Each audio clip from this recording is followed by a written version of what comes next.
हैं कि बच्चों को बहुत सख्त कब्ज़ है, कॉन्स्टिपेशन बहुत ज़्यादा रहती है, जिसकी वजह से इनके पेट के अंदर तकलीफ रहती है, पेट फूला-फूला रहता है और अक्सर ये प्रॉब्लम आ रही है। इसमें 2-3 काजेज़ ऐसे हैं कि जिनको कंट्रोल करना बहुत ज़रूरी है और इसकी मैं आपको ट्रीटमेंट भी बताऊँगा।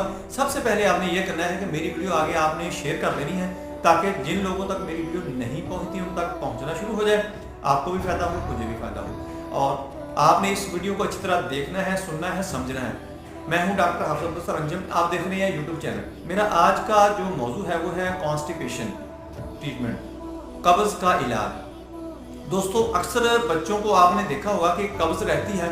एक तो हम उनके खाने पीने का ख्याल नहीं रखते कि जब जो खुसूसन मदर फीड होते हैं, यानी माँ का दूध पीते हैं, माँ ये ख्याल नहीं करती कि बच्चे को आलती पालती बैठकर झोली में रख के बच्चे को